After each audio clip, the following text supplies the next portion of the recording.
Hi, I'm Adam Spencer, founder of the Day One Network, which is bringing the history of the Australian startup ecosystem to you.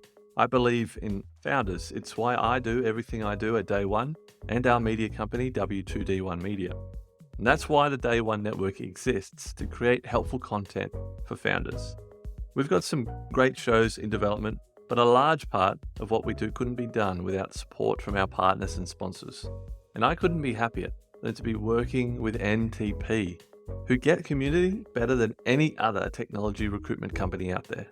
A Newcastle company like mine, NTP are invested in seeing the growth of the local tech community in Newcastle, Sydney, and more broadly Australia. So thank you, NTP, for helping us bring helpful content to founders and the startup community in Australia. Back to the interview. Hi, I'm Adam Spencer, founder of the Day One Network, which is bringing the history of the Australian startup ecosystem to you. I believe in founders. It's why I do everything I do at Day One and our media company, W2D1 Media. And that's why the Day One Network exists, to create helpful content for founders. We've got some great shows in development, but a large part of what we do couldn't be done without support from our partners and sponsors. And I couldn't be happier than to be working with NTP, who get community better than any other technology recruitment company out there. A Newcastle company like mine, NTP are invested in seeing the growth of the local tech community in Newcastle, Sydney, and more broadly Australia. So thank you, NTP, for helping us bring helpful content to founders and the startup community in Australia. Back to the interview. Hi, I'm Adam Spencer, and welcome to Day One, the podcast that spotlights Australian startups, founders, and the organisations that empower Australian entrepreneurship. We go back to the beginning to tell the story of Australia's most inspiring founders and how they built their companies. You're listening to a special interview series as part of a documentary W2D1 is producing about the history of the Australian startup ecosystem.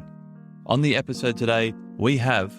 I'm Louise Nobes. I am the founder and CEO of KIK Innovation and 42 Adelaide. Yeah, can you tell me a little bit about KIK Innovation and 42 Adelaide? Of course. So KIK Innovation is a social innovation organisation that looks at solving the complex issue of youth unemployment. I started that organisation 6 years ago, and it was purely because I was a frustrated social worker, to be honest. I felt over the 15 years of my career, I just became a glorified admin person and really was struggling with the big question around complex social issues, and I didn't feel like I was doing anything that was really pursuing the plight that I wanted to do and change really big systems in our world. So 42 Adelaide is our new baby. It's 100% free software engineering degree that we've licensed from France, and we are currently 28 days of operations. So the organisation I founded has brought in that licence exclusively into Australia. So a really exciting time for us.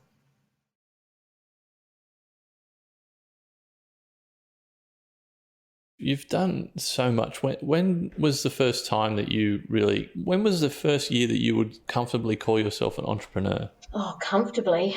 I don't even know if I'm at that year at this point, but I think I really disrupted myself and chose to become really uncomfortable in my own career. And I think that that's a turning point for any entrepreneur. Was probably 2015. That's when I really started feeling that if I didn't make a shift or if I didn't try something that I felt was going to be more aligned to my values and solving complex social problems, I would just become stuck and bitter and a very frustrated social worker. So definitely it was 2015 that I started my journey as an entrepreneur. You had a pretty good career, a life without barriers. Mm-hmm. Making that jump from, social worker to quote unquote entrepreneur. How did that was that kind of freeing for you, or was it scary? What was the biggest challenge for you making that transition, that jump from a secure job to going out on your own? I think the biggest challenge was actually holding myself back. When you start feeling like you're free falling, which that's what I felt, I did not complete school well the first time round. I actually failed. And so when I made a decision to go back and do year 12 and become a social worker, and I did that because I always felt that our system was unjust and that I wanted to do something to change the world. So as I became a social worker and, traditionally went through child protection, worked in the welfare system, and then not-for-profits, over those years, this compounding frustration that, hang on a minute, what I'm doing, supporting these amazing communities and individuals, but they're so disconnected from business, innovation, and our job was to keep them well within this bubble of disadvantage. So I felt I was free falling, really, and that probably happened over 2013 to 2015. And I just couldn't accept that this is what my life was to be. So when people say, how did you make that jump? I kind of felt like if I didn't make that jump, there was no meaning or there was no purpose to my life. Back in 2015 or thereabouts, when you did make that jump, what did the startup community look like back, 6 years ago in Adelaide? What support was around for you? I love this question because this was very much part of my journey. Imagine being a social worker and always being in the community bubble and working to support people to live well and through mental health, disability, homelessness. And then there was this other emerging community and it was called business, and entrepreneurship became sexy again. And there was this start of a startup ecosystem going on in Adelaide. And I was looking at that community going, well, hang on a minute. How is this significant large part of the community that I'm involved in every day not connected to that? So I was watching it very enviously and thinking that the two have to emerge. But you're really correct. It was very new, and for a lot of people, they didn't even like using the word entrepreneur. It usually meant a high risk taker, a high roller, someone that was really crazy and potentially didn't have good business sense. But to me, it demonstrated everything that the community that I was working with every day could access hope, could access a new way of unlocking new solutions to these really complex problems. So it was a really emergence for me of time, and I found moving into that space really interesting. I want to say a little bit easy. I know that, but when I'm so naive and I had no background history, everything I was exploring every day was forging new pathways. So it was a really exciting time for me. A slight side question. I'm just curious to understand, what do you do at the New Flinders New Ventures Institute? Your title is Pracademic. Look, and I'm not physically, well, it might still be on my LinkedIn profile. I don't do any pracademic work for them anymore, but I did for a couple of years. And it's a really great emergence of saying, so practically, you are very strong in your innovation and social business ideas, but you don't come with the academic credits, to be a lecturer or someone that, trained to do that. So I was very lucky that I was asked to be a prac academic at Flinders New Ventures Institute, and that was to run their pre-acceleration programs called Venture Dawn. But it was also to teach innovation for social impact under their business and entrepreneurship degree. So it was a really good opportunity for me to engage young people that were just starting in their own world of entrepreneurship, and I could provide that really lived experience and look at it through a social lens. So over the last 6 years, you've probably seen a lot, accomplished a lot. What are some of the biggest gaps? You can talk to this either from a national perspective or from a South Australia / Adelaide perspective. But what are some of the biggest gaps in the ecosystem that you've come across? It's a really good question. I think some of the gaps is understanding that social innovation can be just as sexy and as exciting as, some of the key industries that drive, or but that people see it, that drive our largest job creations and economy forward. So coming from a social impact lens, everything that we do must ensure that we are supporting the most disadvantaged and lifting them up from all the barriers and pathway barriers that they have. So that's, for me, is the most difficult part, because for the normal ecosystem, and if we look at Adelaide, the high-tech sector, that yes, we are now a part of, bringing a software engineering school here, it's a very difficult thing for those two worlds to emerge. So I find that people really struggle to understand where we fit. And whether that is from funding and an investment perspective, whether that's from, hey, Louise, can you be a keynote speaker? But I always get that you get the fluffy speaking spot. You get the nice to have spot. You know, you're sitting on the verge, and there's crazy, and then there's crazy. So that is that's how we feel. We feel like we don't really belong anywhere. So I think that's the biggest gap, is how do we feel like we also belong. I think I work with people every day that have felt like they haven't belonged all their life, and I'm helping them to feel that. But there's still this gap that social entrepreneurs don't really feel like they belong. And the flip side of that, a little bit, what do you think, what do you see, what do you feel that we're doing really well as a community, either, again, South Australia or nationally? Well, all I can refer to is, it's actually only taken us 2.5 years to bring 42 to market. So I think when we step back, everyone says, wow, only 2.5 years. That is incredible to bring, such a disruptive education model that means everyone can participate in the skills of the future to Adelaide. So still quite what can be perceived as an undeveloped market in terms of the high-tech sector and growing economy. So I think that's what we do really well. We have been backed incredibly by the South Australian government that believed in us, obviously didn't think we were too crazy, and it has left this big room for innovation and risk-taking. So I think over the last 12 months, there has just been this great opportunity where all things have come together at the right time. And I think that has also been part of, potentially because of COVID, the desire to take more risks has been there. And KIK Innovation, we saw that opportunity, so we grabbed hold of it and made sure that 42 was a part of that new story. You mentioned that you brought 42, you got the licensing for Australia, and you brought it out of France. Mm-hmm. How did you discover that? How did you discover that existed in France? It does sound a bit crazy, doesn't it?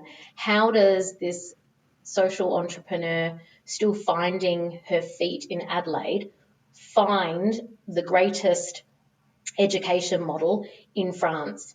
Well, it comes back, Adam, to the last question you asked me about Flinders New Vents Institute. It was through a colleague there. I was talking to them and reflecting that I felt KIK Innovation was getting stuck as a company while we were training disadvantaged kids in entrepreneurship and innovation.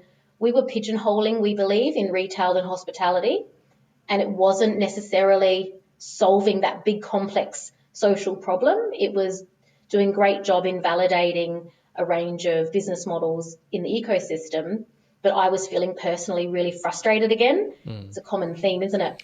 So it was a colleague who said, have you heard of 42? Because he knew that I wanted to find the best education model that focused on skills of the future, to help us shift out of this hospitality and retail focus that KIK Innovation had previously had. So it just started then, and it was me Googling 42, 10 p.m.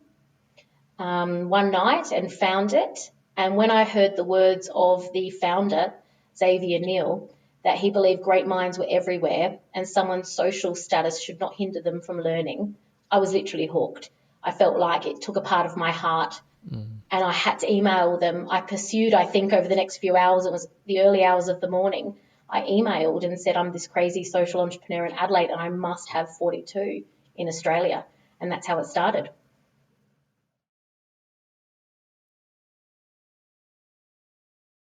What's the biggest learning that you have taken from your previous life, your previous career as a social worker, that you've applied to your new career as an entrepreneur? It's such a great question. to hold on to hope and belief when no one else does. So one thing you are fundamentally taught as a social worker is the power of empowerment. But when people are so down and out and they might be, in the worst shape that they feel, we always hold hope and we always hold belief that they can be great citizens in life. So bringing that through everything we've done, but especially in 42, when you are seeing people that have never coded before, didn't finish school, never had a job, and are now learning to code straight away, and how overwhelmingly difficult that is. Let's be honest, software engineering is not an easy skill set to learn. We are holding that hope and belief the whole way through until we can see a little mind shift and we've transferred that. Once we transfer that hope and belief, just watching that shift is phenomenal, and they grow so quickly. And then fast forward 4 weeks, they are at a place that is the same place that someone with more confidence and more privilege has. What do you think we could be doing better?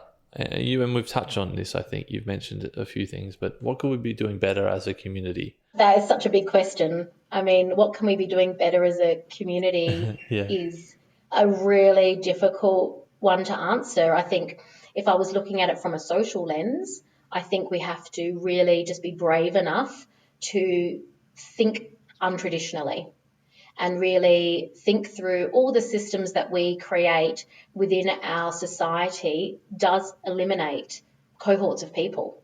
So how can we all ever really advance women, our First Nations people, neurodiverse, people that from a refugee background? So when we look at, the high-tech sectors and defence and space areas, for example, there's usually only one cookie-cutter person that represents that model. So I think that's what we need to do better.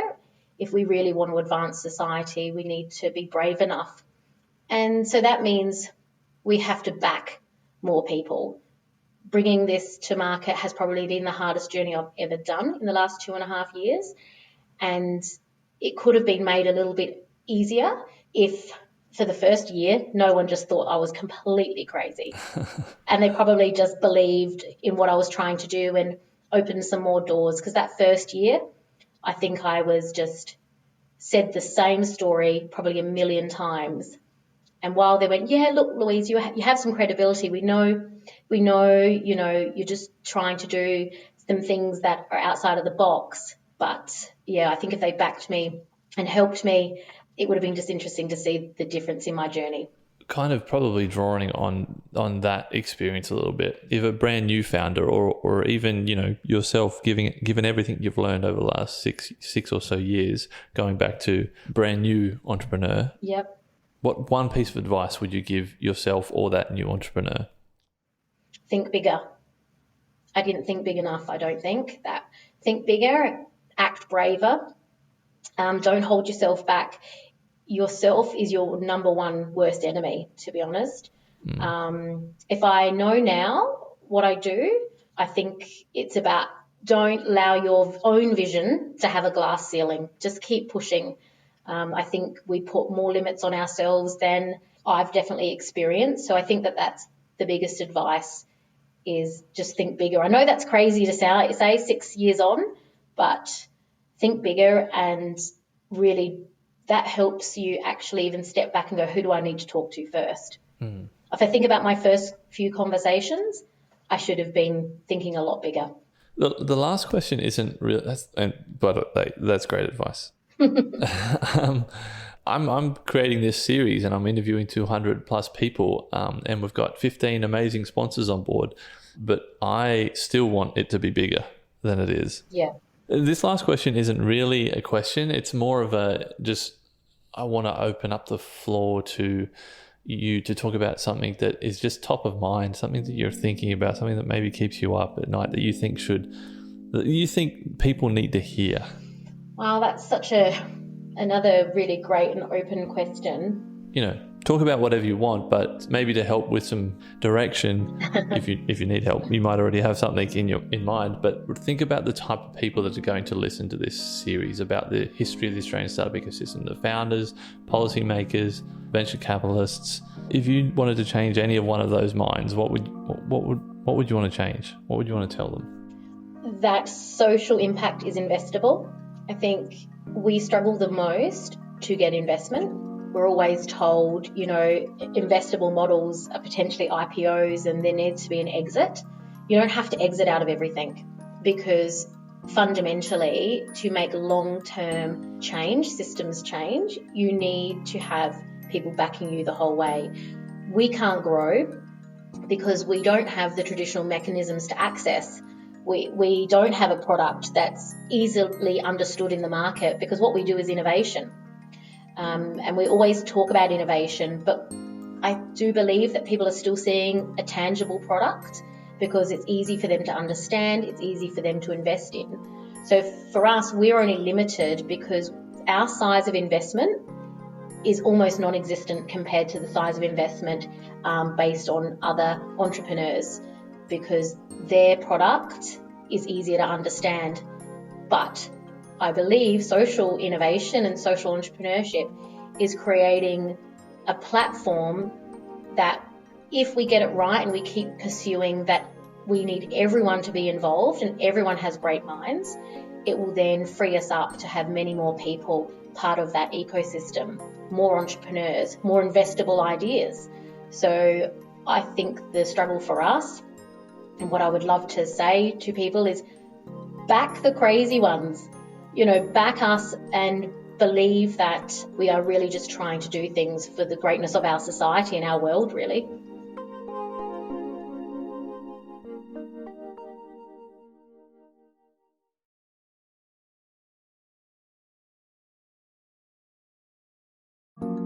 I hope you enjoyed that interview. More interviews are on the way. Follow the podcast wherever you're listening right now.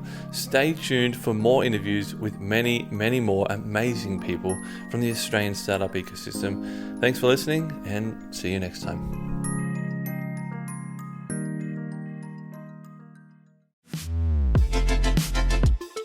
The Startup Retro is a new podcast from the team behind Overnight Success. A weekly show where we help you level up on the Australian startup ecosystem by giving you an insider's view on Aussie startups and venture capital. I'm Will Richards. And I'm Gemma Clancy. At OS, we curate the most important news and announcements across the ecosystem and explain a bit of useful context behind them. The Startup Retro podcast will follow a format familiar to our readers of the weekly newsletter, but offer an opportunity for much more discussion. So, if you want to keep your finger on the pulse of all things happening Aussie startups and venture capital, start your week by listening to the Startup Retro. New episodes every Monday, starting the 1st of July.